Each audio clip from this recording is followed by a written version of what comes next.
Hi, Gil. How are you? Hi, Alex. How are you? Very good. Please include this as part of the podcast intro. Gil, you're good at this. You've done this before, haven't you? I'm leaning into the mic. That's my strategy. You know what? Everybody says you've got to lean into life, but you know what? Once you lean into a mic, I don't know where that comment's going to be honest. Everything changes. Everything is.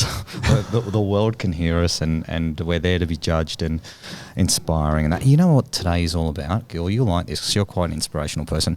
The whole idea of the Growth Manifesto podcast is to inspire other business owners or leaders in their field. So hopefully what we're going to get today, and I know I will, I've looked at your resume, I've looked at your website, your LinkedIn account, and you are really, really impressive. So I'm pretty sure we'll get some good stories out of you. Let's hope. I know. Here we go. Gil, the co-founder and the CCO of Bench Marketing. Welcome. Thank you. Good to have you on board. Alex, how are you, mate? Oh, good, Tony. How are you, mate? Very, very good. I'm extremely good. I did my TEDx talk the other day that I was pretty proud of. And for the listeners, what was the talk about? Okay, the talk was basically how to create true connections by becoming more vulnerable with yourself, so you can become more vulnerable with others. So it was well received. I'm pretty excited about it. A lot of good work went into it. Got a lot of feedback, positive feedback from people writing in and wanting to connect and do some work around that. So it was good. Awesome. Really good. Yeah. That's great. And so that's the first step. The next step is talking at TED Sydney. That's where we're at, baby. That's the next goal. So watch this space, as we say here at Web Profits. Yeah, I've already lined that up. So have you? As soon as I got off there, I went onto the website. Okay, what do I have to do? Straight away. Yeah. So hopefully that will come. But I'll just keep on pushing because the message is good. It's around men's mental health, really. Awesome. How we open up as guys. That's great. And the Very struggles. important. Yeah. But I talk about it from my point of view of the struggles that I had and how I related that to my life and how I've hidden behind being, a background in psych and also a coach and everything like that. I'm the fix-it guy. Yep. Right. And I'm thinking, and then I discover I'm the fix-it guy. I never talk about my problems. Which creates a disconnect straight away. Yeah. So it was, That's great. Yeah. That's great. It was a journey. And congrats, because I know how much thought about prep actually went into it. Well, I'll tell you this, Alex loves this bit because we do some presentation skills coaching around that. And Alex just thinks you can write a script and get up there and do it every Not day. anymore. Not anymore. Yeah, so we met because basically he has like a number of skills, and one of them is a presentation coach, and so that's how we met. And then we ended up becoming friends, and then we started a podcast together. And so it's cool. Yeah, I remember a couple of years ago, I did a course at NIDA for public speaking, and the person who was taking it said, I get shocked every single time I meet executives who have the confidence, bravado, or whatever it is that they think they can perform on stage their presentation for the first time to an audience and get it right. Yeah. When him having an acting background said, we rehearse hundreds of times to get that show right, and you guys think you can do it first time. Yeah, was it a good course? It was really good. Yeah. Well, I thought I could do it the first time, and he was like, so that's not really how it actually goes. You actually have to practice things in life to be good at them. But somehow we think we can just stand up and just talk and we're going to be fine at it. Yeah, it's definitely a false expectation. Yeah, and that's with me with a stutter as well. So I was like, seriously. So he helped a lot, actually, which is great. Yeah. No, it's good. Look, I put it into perspective for you, Alex, and I'll do this for you. 15-minute talk, 40 hours worth of work. Yeah, wow. Yeah. Okay. And that's changing a lot too. Like you would have experienced this at night. Like you'll come out with your original concept and you get feedback and you just keep on chopping and changing as you go, and your story just goes on this own journey of going, oh my God. And I'm actually writing a journal blog at the moment of where the TED Talk started to what it became. Right. And it's totally different. Yeah. What it's transformed. The most important thing is, practice, but also practice in front of an audience, particularly an audience that's going to be open enough to be critical with your content. Yep. And really tell you if it's engaging or not. Yeah. I'm lucky because my wife is ruthless in that regard. So I practice. I intend to practice every time in front of her, and she will tell me exactly when she's switched off because the content's boring. Oh. So I've got a very good barometer of whether I'm on point or not. Yeah, are you a sensitive person? Well, I've learnt not to be as sensitive with her because the feedback can be quite critical. But so she conditioned you up. So she made you stronger. 100%. Yeah, I know, definitely. but feedback's really important. I want to get onto bench marketing because you've got an amazing journey here, and I'm guessing it started somewhere, and you would have gotten some interesting feedback along the way. So what was your journey? Yeah, so I started the company with my two co-founders, two guys, Shai and Ori, in 2012. When we started the company, all three of us came from very different areas of marketing. So we had Shai, who came from client-side roles at Telstra and Optus and some of their subsidiaries. Ori, that was very much a technologist in the early days of advertising technology in Israel.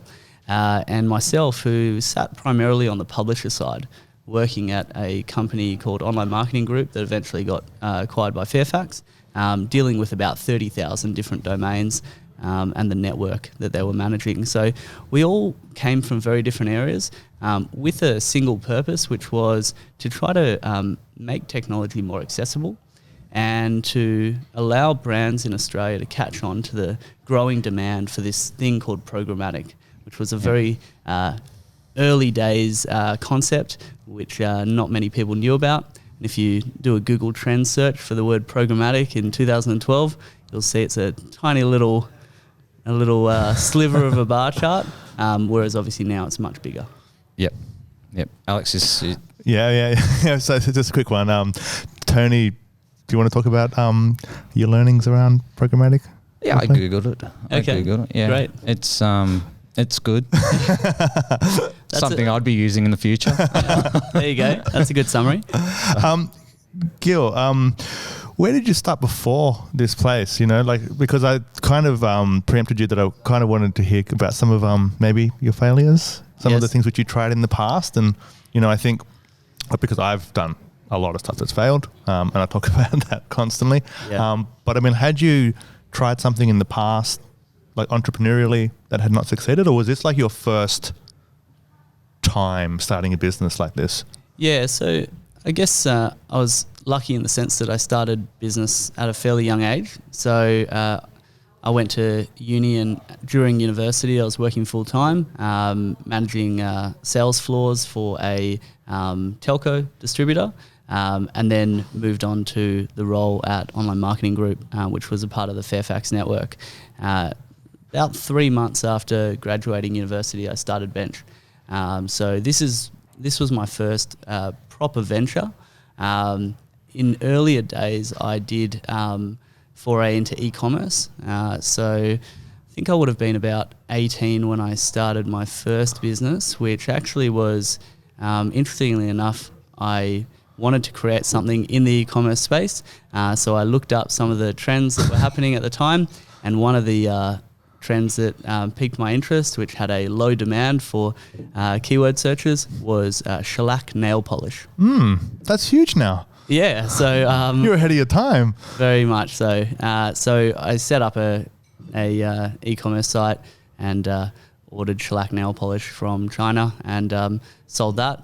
And that business was small, but I flipped it pretty quickly and sold it, made a small profit, and then went on to a couple jobs in between, and then started Bench. Okay, so you haven't really had like kind of the failure story, have you? Like you've kind of just succeeded a little bit, and then you've started this thing, and obviously, and I'm sure we'll come back to this as well.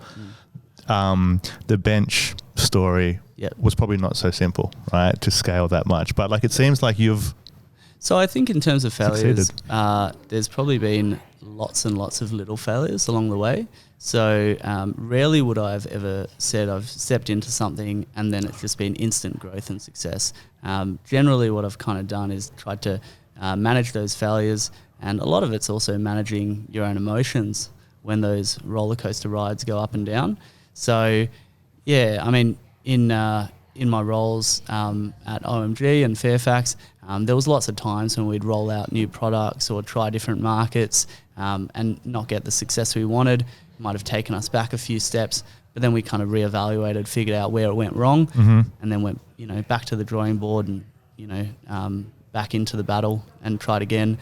So I would say that there's been lots and lots of failures, but ideally trying to contain them and not just betting the house on a play that may not work. So you're a bit more, let's say, risk averse while still being an entrepreneur and still wanting to grow something, right? Because I think a lot of entrepreneurs, they bet the house. Yeah. And they lose because it's the house. I think so. Definitely in the businesses that I've been involved in, risk management has been a massive part in that. But in the same sense, I also work and advise early stage ventures who have to be a little bit more risky when it comes to deploying capital and trying to scale, particularly when they're venture backed. Yep. And so, I understand the trade-offs there. Yeah. And, you just got to go into those opportunities with open eyes and know what you're up against and what potentially is the downside. Yeah, sure. Yeah. But so you then started Bench in 2012? Yes. And in 2016, you won the Deloitte Fast 50. Correct. And then you won it again in 2017. Yes. So congratulations, by the way, because that's a pretty hard list to win against. And so you would have had some massive revenue growth. Yeah. So how did it start? Yeah. And so how did you get like the first wins or the first traction, because that's always the hardest part. So when we started, we were working out of our living rooms. So between myself and the two other co-founders, we would usually swap between whichever living room was providing the snacks and dips. So that was a hot desking environment, you could say. In the beginning, we were obviously very lean, and not intending to pay ourselves, and just basically working towards finding clients and finding market fit for our offering. We were lucky enough to pick up some clients early on that allowed us to build upon that. And then within about 6 months or so, we moved into a small office in Waverton and began, the slow process of bringing on a team, starting with interns and then full-time employees and so on. And so you're on the north side. Yes. That's right. That's like a whole other country for people that are not on the north side. That's right, yeah. For anybody who's listening who's not from Sydney, there's a concept that the north side is the dark side. It's just so far away to go over the Harbour Bridge. But let's come back to the beginning stages. So were you married at the time? No. Okay, so this is before the marriage. Okay, cool. And so how did that affect, because obviously now you are married. Yes. So you got married in the same period as you started the business? Or did you? So I got married 2 years ago. Yep. Met my partner about 6 years ago. So about, a year and a half into Bench. Yeah, okay. And interestingly enough, she was working in residential property and then commercial property, and somewhere along the journey, probably about 4 years ago, she started working for Bench, working in our marketing area as well as different projects and managing some of the various things across culture and HR as well. She was a part of the company for about three years or so. Yeah. And then recently she's launched her own business. So she's now running a fitness studio. Oh, great. In Manly. Yeah. Great. Yeah. So she can't bet the house on that. That was more of a bet the house play, to be honest. Yeah, okay, cool. But things are going really well. That's great. So how did you get those first 2-3 clients? What was that approach? Because that's always the hardest thing, right? The process around that. Well, I think the main methodology that we used to win our first few clients was we just understood what they wanted, and we talked performance. And that was a really new concept to bring into the world of programmatic. It was a new thing in general, but particularly making sure that it was accountable meant that our clients who wanted to see a good ROI were keen to do that. So we started off in the kind of the darker world of advertisers, which is those that are very, very heavy on performance. So talking forex, foreign exchange, health insurance. Things that you can't advertise on Google that don't have like a permit or something, right? This is oftentimes. Yeah, exactly. And that they'll judge the success of it purely based on how much it helps grow the business. So that kept some really strong fundamental roots in terms of how we provide programmatic products that are performance driven. Yeah, and just for people who are listening out there, so we've now just established a partnership between ourselves and Bench, and over the years we've had a lot of companies come to us to be a partner for Programmatic, and it was really cool because I had met you at a dinner or breakfast or something. I think it was a dinner. Yep. I was like, man, this whole industry, I don't believe it, I don't trust it. And it was the first time I spoke to somebody that actually talked the right type of talk in terms of advertising performance. Yep. And that's how this whole thing started. And I've been trying over the years to find a company that can really help us with programmatic, because obviously that's a demand, but trying to find one that is kind of transparent and that explains things and that focuses on the hardest thing, which is ROI. Yep. That's quite hard. So yeah, I'm sure that's kind of supported the reason why you won the Fast 50 award 2 years in a row. Like to think it played a role, but to be honest, I mean, when we met at that dinner, I think it was pretty clear that we had a very similar ethos on how business should be run, but also how marketing should be done. And one of the key things is, and I think this quote is a Jeff Bezos quote, where he, when he advises different ventures and internally in Amazon or externally, which is focus on the things that don't change. And one of the things that I like to do when I think about that is focus on the goals and objectives of marketers, which is effectively to drive growth. And if you're not driving growth, then it's very hard to justify applying budget to that channel or line the next year for your own team, but particularly when it's accountable to the CFO or the board. So driving growth and performance-driven focus was something that's constant. And then the other thing that we kept that was very constant is the fundamentals of marketing strategy. If you look at our software, the platform is built around this marketing funnel, which was effectively, it originated 120 years ago. What, the marketing funnel? Yeah. No way. Yeah, there's a really great story about that actually. It was originated by a guy named Elmo, who was believed to be the godfather of marketing strategy. Elmo. Yeah. From Sesame Street. His last name's Elmo. I can't remember all the other initials. Back then you had a few. Yeah, sure. So he actually was commissioned, his agency, which was, I believe, called the Advertisers Agency. They were commissioned to basically convince the public that vaccines were a good thing. Ah. Yeah. The first propaganda machine. Exactly. And there was clearly a lot more anti-vacciners back then. Yeah. And so it was a time when polio and diphtheria were pretty rampant. Yeah. So what he needed to do was develop a methodology to move people's behavior across a gamut of stages until they could eventually agree and accept that this was a good thing and start using those vaccines. Yep. So I thought it was a really interesting story in terms of its roots, and sometimes you hear that cynical thing from marketers, which is, hey, it's not like we're saving lives, but you can reference that story and I say, always challenge that, by the way. Our marketing funnel is actually derived from saving lots of lives. I love your marketing funnel, because when I went onto your website, you actually have case studies and you actually identify in the different parts of the marketing funnel what you actually targeted with that client and the result that you got. Yep. I think it's just brilliant how you've done it. As simple as that is, it's quite powerful as well. Yeah. Well, I think advertisers need to quickly understand what the value is that they're going to get from something, and it's a sad reality, but the cycles are getting shorter and shorter. Yep. So people have to justify the value that they're getting in intervals which are much shorter than they did before. It used to be, okay, let's look at how the year went.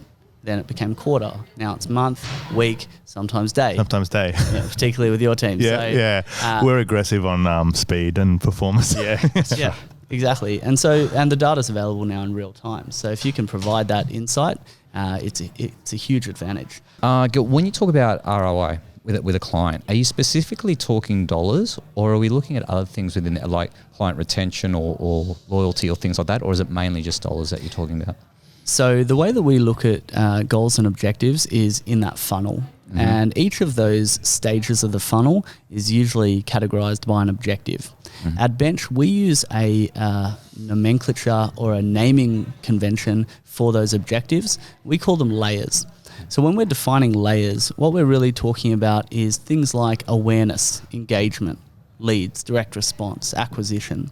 And each of those layers is going to be directly accountable to a particular metric that you can measure. Mm-hmm. And so what we want to do is create that framework so that everybody knows exactly how they're tracking at any one time, when and where possible.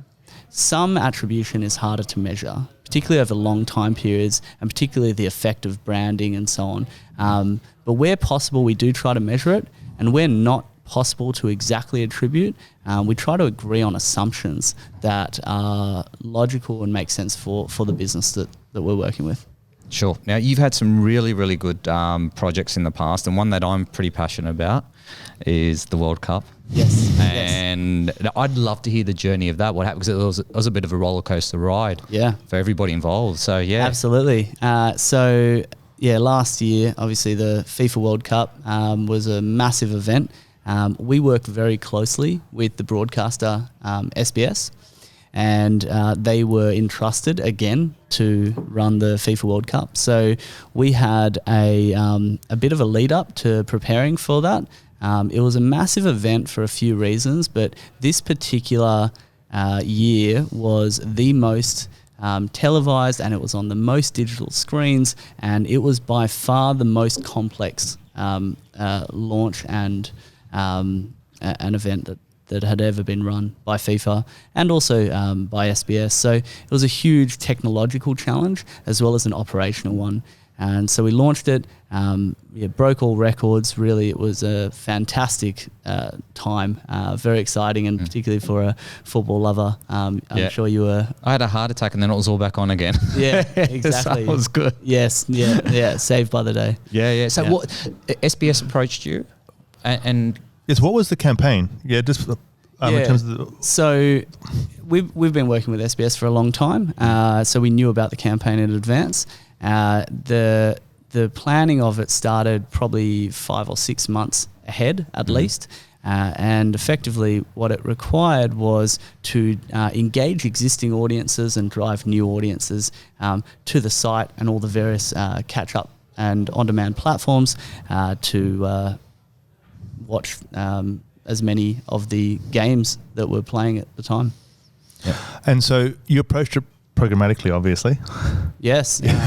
I'm assuming that's what the company does. Exactly. But so and it can get complicated, but kind of at a simple level, I mean, what were some of the cool things that programmatic could do that kind of other platforms couldn't do, and why it was programmatically done? Yeah, so one of the big changes that's happened in the programmatic space recently is that a lot of channels that were typically traditional, typically bought directly between an advertiser and a publisher, have now allowed for their inventory to be accessed programmatically. And what I might actually do, even for the audience, if you think it's worthwhile, is just explain what that is. Gil, I'm gonna be honest with you. Yeah. Yes, the audience will love it. Some of them will. Me personally, I'm craving for this. I really do. I did a little bit of research, but it's complex. I get it, but I don't get it. Yeah. All right. So no thank worries. you. Thank you in advance. I'll try to demystify, and maybe I'll kind of take you on a journey of how we got to where we are today. Beautiful. In the beginning, there was an advertiser who had a brand that they needed to promote, and a publisher who had a captivated audience. That often that publisher would provide the content for free in exchange for the revenue they made from advertising. So they made a direct deal. Okay, publisher would sell their inventory for a certain price, advertiser would agree to buy it, and that's how that started.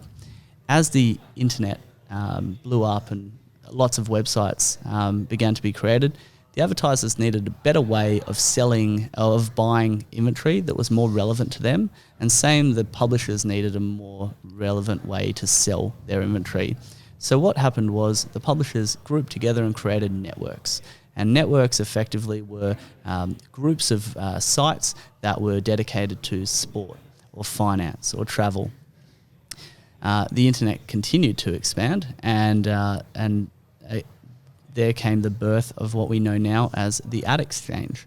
So the ad exchange is a way for advertisers and publishers to interact in a real-time exchange similar to the stock market, where the inventory is bought and sold in real time using algorithms that decide what that inventory should be purchased at by two pieces of technology.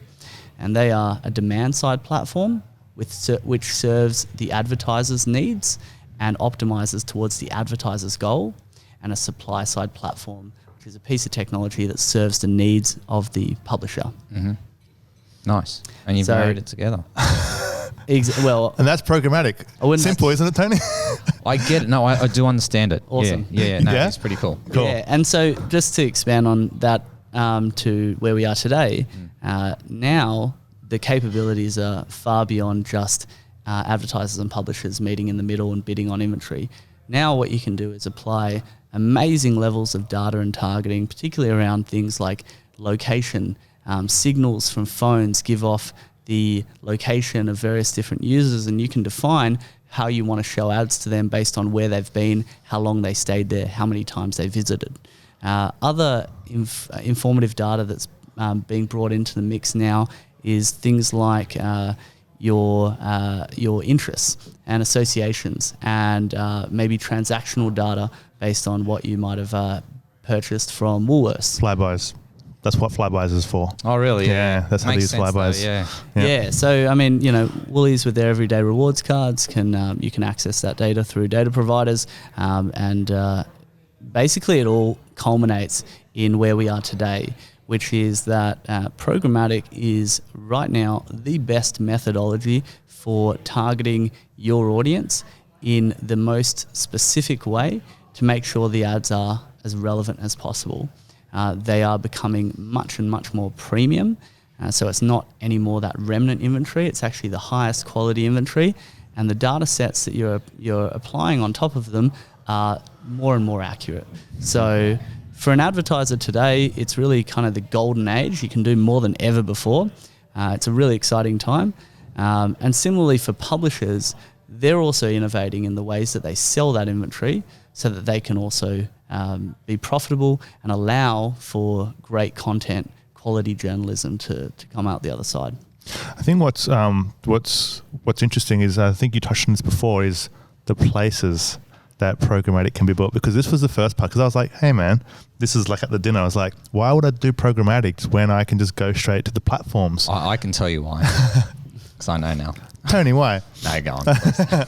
No, but then could you just talk about kind of the places that a company can access now in terms of the placements? Yeah, for sure. So programmatic inventory really started in display. So the ad inventory available, particularly on desktop, but then mobile and tablet on different online publishers.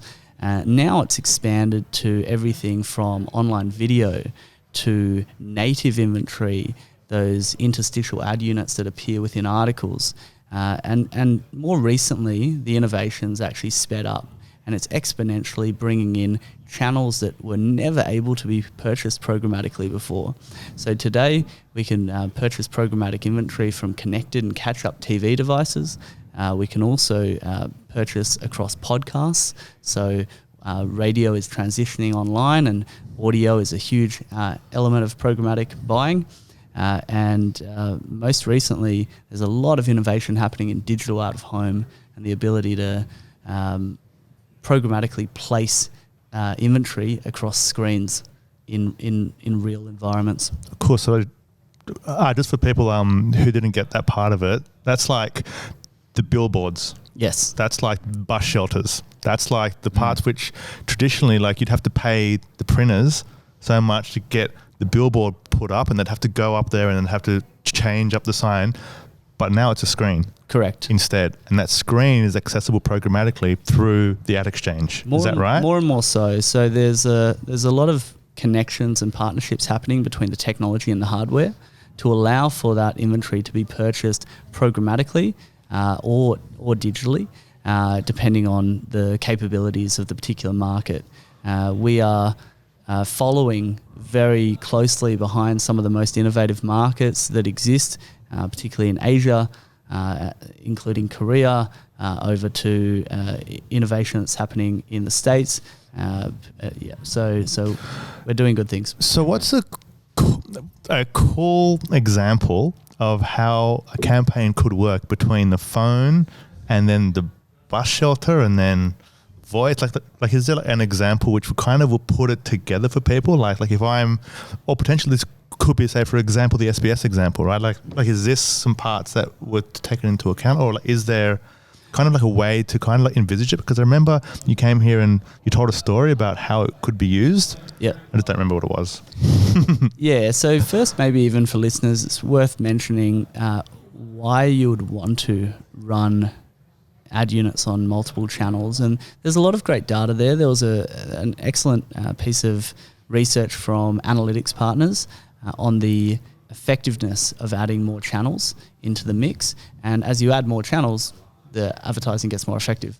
And, just to kind of confirm that to the listeners is really important, because otherwise it seems a bit without the rationale behind it to just do more and be busier. What's the point? Yeah. And it's actually to have a more meaningful message.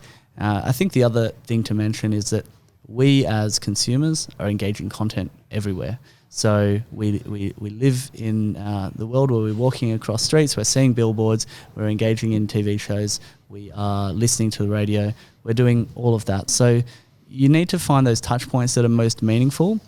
And the big challenge for marketing today is, how do you sew that all together so it doesn't become a big cacophony of noise for a consumer, but rather something that is a narrative, a story that they can follow and feel like they're actually being listened to by the brand. It's a really important part too, because you don't want to damage your brand either by coming across like being spam almost, where it becomes annoying and you get the opposite effect of what you're actually trying to drive. Correct. How do you create that story?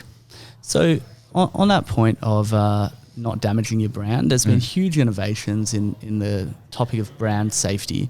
So, in the early days, programmatic got a fairly bad rap for being remnant inventory and being on, crappy sites or sites that brands wouldn't approve. But we've come leaps and bounds. So now all of the impressions that are served are actually built in with a pre-bid technology, which means that before the ad is even served on a screen, it's scanned to ensure that the publishers that it lands on are all okay and approved, effectively whitelisted is what it's called. So just to kind of cover that point, brand safety is it's not a request, it's a minimum expectation from brands. So the technology is very much there to ensure that everything's above board and compliant. Yep, nice. And the next part of that was what's an example of a campaign we actually put together? Let's say a story, so it actually did become a journey for the customer. Yeah, so I think what we try and do is infuse the first-party data and the information that an advertiser has about their customers into a digital format. So effectively what we want to do is store that information in a database where the information can be used and applied to testing which audience is going to be most effective. We originally make assumptions, and those assumptions are based on data sets, and those data sets might be available from the advertiser themselves. So the Web Profits team may fill out all the information they know about their audience based on research, based on results, and so on. And then we also record historical data based on first-party information collected via things called cookies and pixels. And so that effectively makes the starting blueprint for where to look. Then you need some elements of the campaign which are experimental, that need to find audiences based on assumptions that you've made and test them out. So we try to start with what we know, and carve off some experimental budget for the areas where opportunities may sit. And what we can do at the moment is rely on algorithms to define where those audiences are based on the goal that we've set. So we actually teach the algorithm what to look for, and then it goes out into the exchanges and the marketplaces and optimizes towards that audience that works. It's fantastic. So I'm still going to get you to talk about the SBS case study, but just quickly, just because we're just talking about the cost part now as well. So there's like a minimum starting kind of like investment that a company would need to put into this, right? Like you can't start for $5,000 a month, right? And it's not the first place to start, right? So where's that starting point? Yeah. So when should a company be thinking about, hey, now I should consider programmatic? Yeah. So programmatic, particularly the channels that I mentioned before, often are generating new demand. You know, they may be servicing some existing demand through retargeting and so on, but generally what they're trying to do is expand that potential customer base and engage audiences that may not be customers already. So there's a lot of learning required to figure out where those audiences are. Now, if you're talking about smaller businesses and early stage ventures and things like that, if their product has a fit for the market and there's already an existing demand for it, well, they should focus first on those channels which service that demand. So what I'm talking about there is the likes of search, SEO, SEM, potentially if they've got a database, email, if there's aggregators, then affiliates, things that are already existing channels for accessing that existing demand. If they need to generate new demand, they need to go out and find those audiences. And they have information from their customer base that will be helpful. But what they're also going to have to do is use the algorithms and the data and the feedback and the signals that they get from the exchanges and the market to define where those new customers are. That's where programmatic really helps. But that sounds expensive. That doesn't sound, well, depends on the size of your company, right? But for most companies that don't have a huge advertising budget, that sounds like that would be expensive. Yeah, I think you want to scale out those channels that service existing demand first. So, you know, if you're talking about Google AdWords and SEM, there's probably a significant amount of spend that most companies can do before they reach a ceiling. Yeah, so until they've done that, then they should focus on those as the low-hanging fruit before expanding out. And there's some exceptions to that rule. Obviously, Facebook, which is able to service and generate new demand at the same time, may be an alternative. But yes, you need to see some significant volume in your channel sales through those SEM avenues before you can expand out. And then the other aspect is that we're using and interacting with lots of data, and you need to get a lot of signals before you know exactly what works and what doesn't. So there's some volume behind that. So generally for very small advertisers, it wouldn't be their first point of call. So what's the starting number?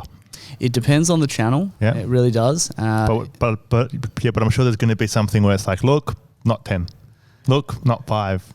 Is it 20? Is it 30? Is it 35, 50? Like, you know, there's a starting point that for the most basic campaign, yes, this is how much it would be with all of the learning that has to happen, the signals, the fact that we're trying to generate the demand.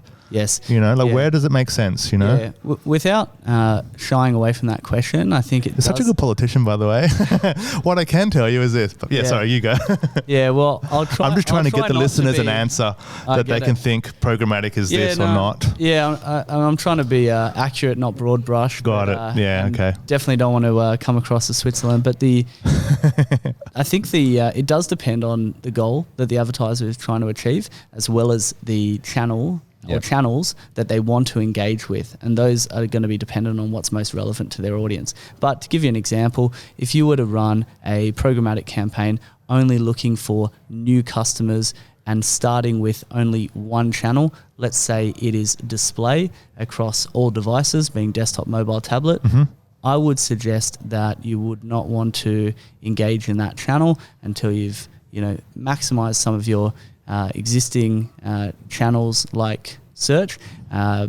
up to a point where the CPA is not justifiable, and then add on display at a minimum of 10 gram. Okay, per month. Yeah. Yes. Per month, yeah, cool. I got the answer, yes. Yeah, but that's just for one channel with one very specific thing in Australia. Exactly. With no other platforms. Yep, and with the caveat of not knowing which industry. The industry may change the amount of volume that you need to see. Yeah. So, yes. Okay, that just gives some context. Now the SBS case study, because I didn't actually read that case study on the website, sorry, so it'd be cool to hear it, and it'd be cool for the listeners, I think, to hear what actually happened for the FIFA the FIFA World Cup. Yeah, sure. So there was a lot of screens that had to be engaged with. So we had to deploy the advertising across a huge number of channels. The other complexity to it was we wanted to ensure that the data that they had on their existing customers was captured, was segmented, and then was activated across all the various different channels. So that involved engaging very closely with their data management platform. It's another acronym I'll throw at you, Tony. Thanks, DMP. DMP. You can write that down. I'll use it. He's writing it down. So we had to understand very intimately what the segmentation of their customer base looked like. Yep. And then what we actually did was we started categorizing those audiences based on a naming convention that made sense and was relevant to the campaign. So you might have sports lovers, football fanatics, and high quality drama audiences. For instance, just to test out whether they're going to engage with a particular creative or not. So one of the very first things was identify who the audiences are and which data sources are going to infuse that audience with its pool of information. Once we know which audiences we're wanting to test, then we needed to engage the creative in understanding what is going to move them the most. So the creative needed to be bucketed in groups based on what was going to be most effective. So those groups might have been related to scores, might have been related to upcoming games, might have been related to purely just the event itself, the screens that it was on. So all of these were pulled into different groups, and then the work became about testing which creative works best on which audience in which channel. So there was a highly complex use of testing to figure out what works the best. And then the teams actually engaged. So at Bench, we've built out a proprietary campaign management software that effectively allows you to test all of those audiences across a variety of different channels. So we've integrated with about 32 different platforms and the same number of data providers to make sure that testing is as granular as possible. So what the guys did was they actually figured out a operational process whereby when the game completed, the scores could instantly be fed into a creative, an online creative template, and pushed into ads environments on different channels within 2 hours of the game completing. So this was a process that involved a lot of moving parts, both operationally from the teams as well as technologically. But it meant that people were getting live scores in ads that were infusing those ads with relevant information to push them to the next game.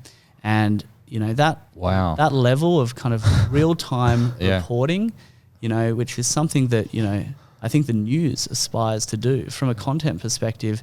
I know there's a lot of AI and machine learning trying to build out blog content that is automatically pulled from the live scores of games. So we were really trying to do that from an advertising perspective, added a whole another level of complexity to it. And I'm sure that was probably the highest performing creative angle, I'm assuming, because it was so relevant and so instant. There's a bit of a spoiler alert for some people, I'm assuming, who wanted to watch the game later, but they can watch the next game. Yeah, well, they can watch that next game, right? That's what it's about. It's a good point. And so we had to really listen to the data and see whether that engagement was positive or not, right? To understand whether what content needs to be pushed into that creative. How do you tell if it's positive or not?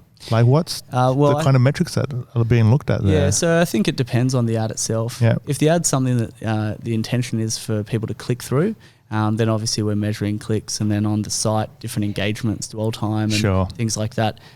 If it's a piece of content like a video asset, we're obviously looking at how long people are engaging with that piece of content, whether they're completing the video itself. Cool. Thanks for talking about the case. And I think it was the right time for the case study because I understood all the parts of it now properly. You know what I mean? Alex, once you get your head around DMP, it's very easy after that. It's just... so glad you wrote it down, mate. That's just getting the foundations right. Correct. Now, Gil, one thing that you did say something very early on the piece that was really nice is that you actually act as an advisor to others as well. Do you want to share a little bit of that with us? Yeah, sure. So this year I started working with a incubator that focuses on insurance technology companies. Mm-hmm. They're called InsurTech Gateway. And what we do is look for, young, exciting businesses that are in the insurance space looking to disrupt various areas of the supply chain and help them grow. So that's been a exciting and different challenge.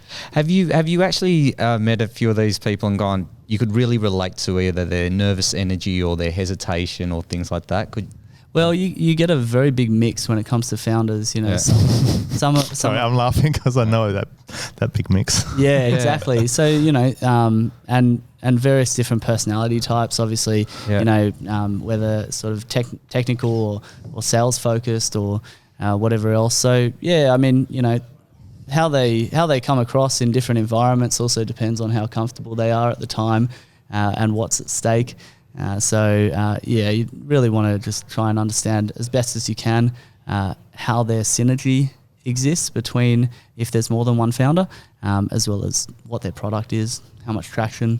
Yeah. Yep. Have you still got your two original partners working with you? Yes. You do? Yes. Yeah. How have you kept that together? Because that's not that common either these days. Yeah, so we're very lucky. Bench is founded by three guys, myself and two others. Yep. We've built that based on a trust in each other's abilities.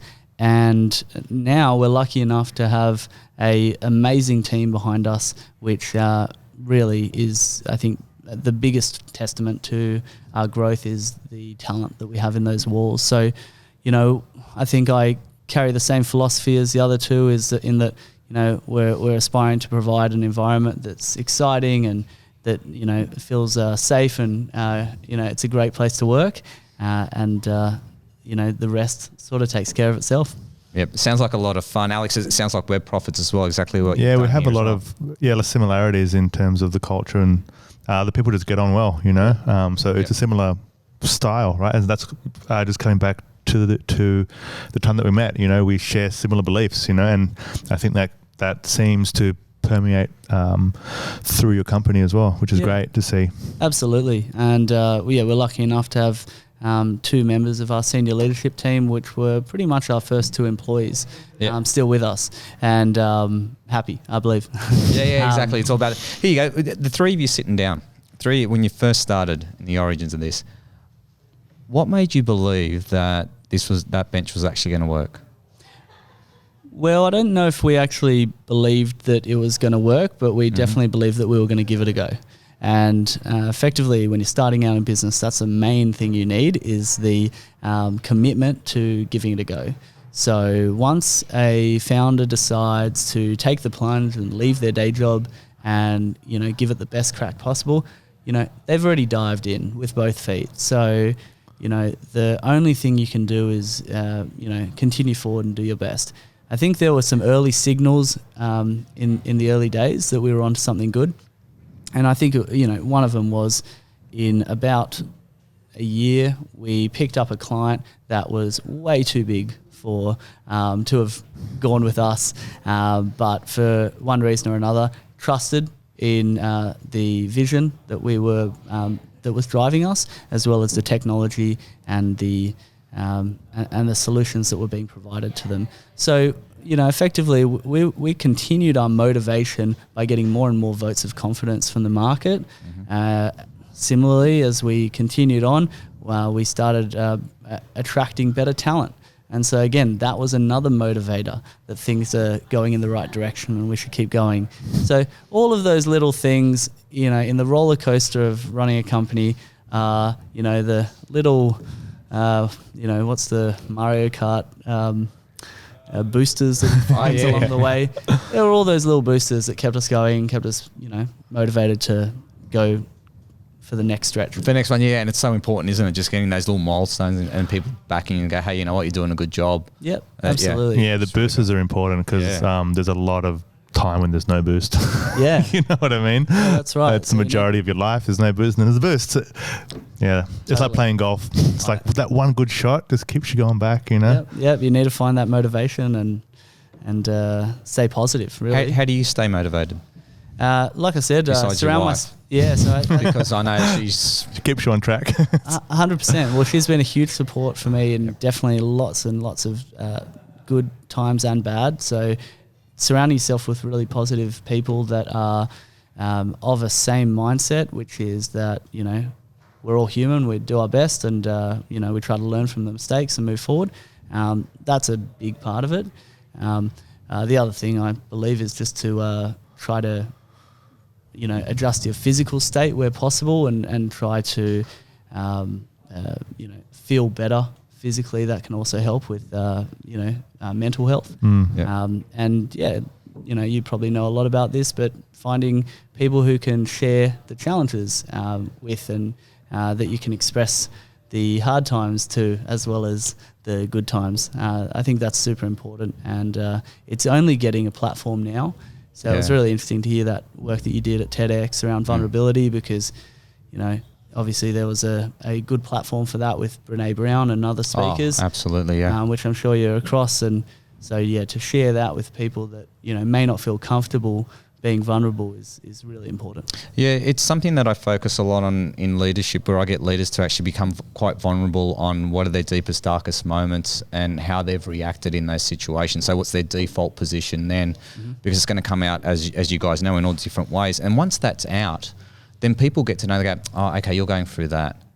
And then there's that normality, and there's a comment, and it's not a personal attack on somebody else, which is quite hard. So with yourself, when you're going through a hard time in business, will you open up to your wife, or is there anybody else you would open up to? Yeah, so I've obviously got an amazing wife who has helped me out a lot in various different areas, and we've got a great partnership, so everything is shared. But I've got great founders, which we can rely on and trust each other. So that's a huge benefit. Huge. It's probably one of the major things when you've got a business starting out in partnership or with, one or more co-founders, is figuring out whether you can really rely on these people. And what I'd say is also try and have the hard conversations at the beginning. If this happens, what do we do about it?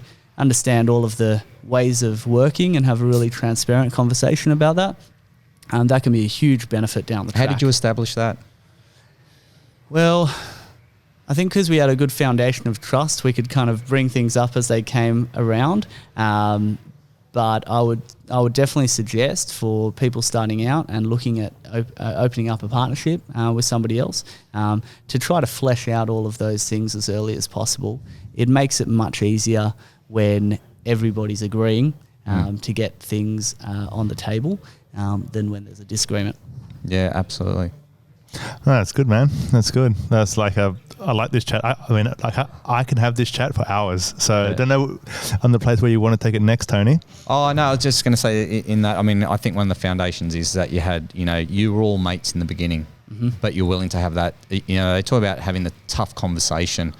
I think it's tougher not having the tough conversation. That's I think the hardest. The sooner you bring it up, the better it is, whether it's in business or whether it's in relationships or whatever, because that's where the truth lies. And like if you and I, if three of us are working together and we go, hey, by the way, I'm not happy with that, it doesn't mean that's a full stop at the end. It's just the beginning of how to work out this challenge. Yep. And that's the perception that's got to be put in there. Yeah, absolutely. I think that there is a danger when you've got a team running and things are going smoothly to just try and continue that smooth running operation.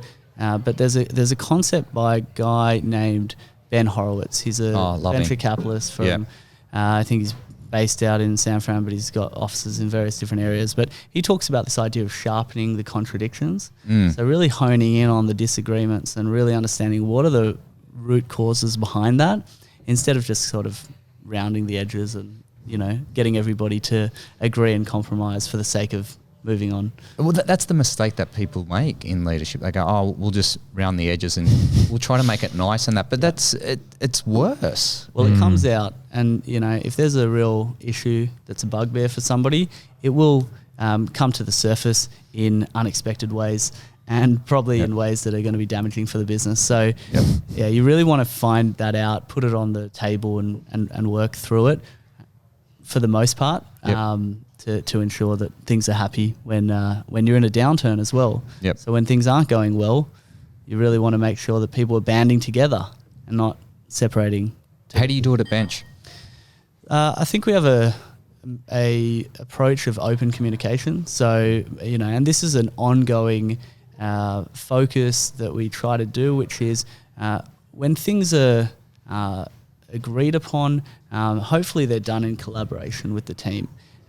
If that can't happen, then as quickly as possible, we really want to share with the team the thinking behind the approach, what we're doing forward about it, and also the vulnerability on the leadership side in saying when things have stuffed up or when we've promised something that just couldn't happen for one reason or another.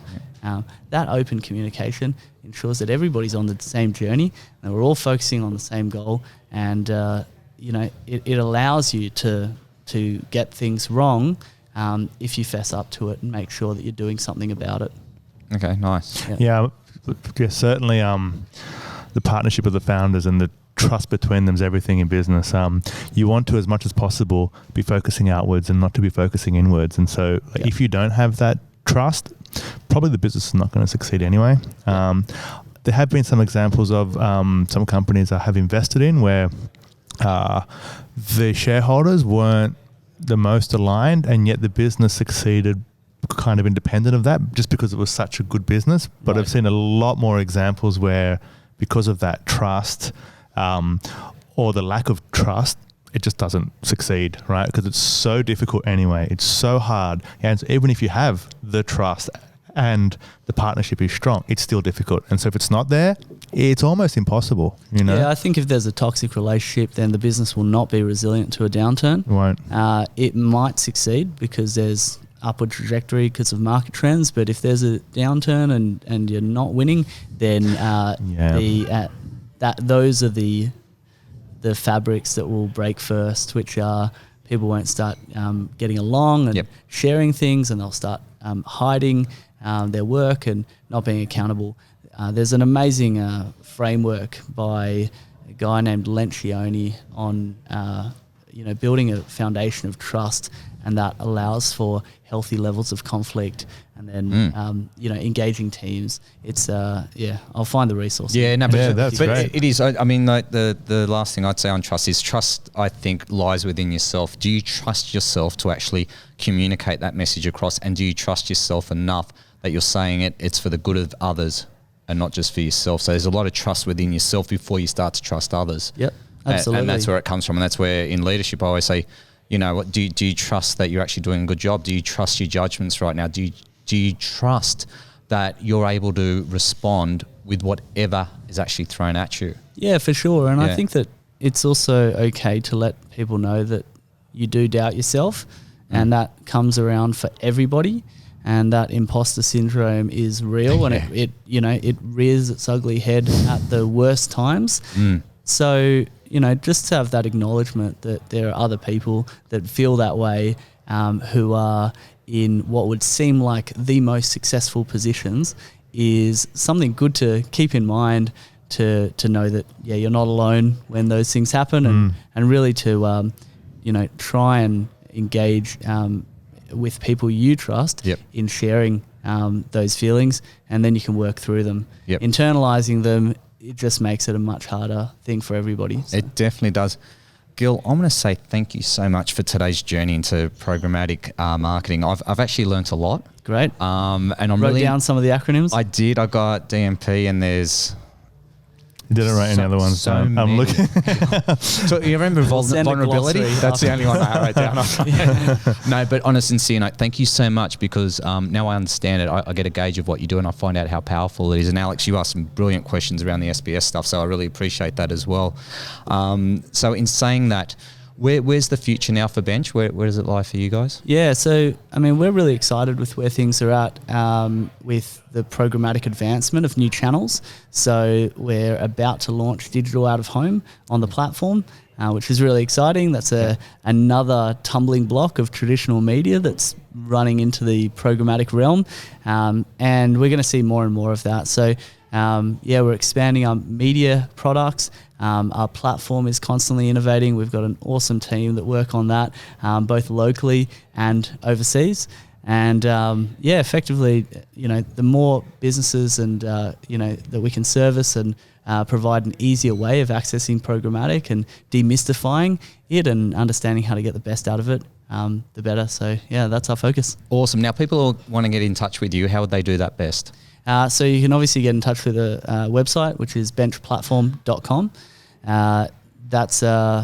We're available and online. We've got an active team of about 45 here in Sydney, and Yeah, I've got to say, it is a great website. I actually enjoyed surfing around on your website. It's really informative. You've got great case studies and actually explain everything, what it is. And awesome. It was really nice and relatable.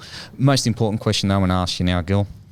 If you could choose any superpower at all, what would it be? Reading minds. Oh, really? Would you go reading minds? How come? Well, I think I've already got that superpower. So, Really? Yeah, and another one? Go. What's the other one? I mean, teleporting would be great. Because I do love. But is that a superpower? Oh, well, it's not a normal power. Tony may already have that. I know, he's like bored. I mean, if you teleport yourself to somewhere else, but you can't do anything whilst you're there, like... No. Teleporting means that you can actually transport your physical state to another location. Yeah, that's right. But you're there. You're there.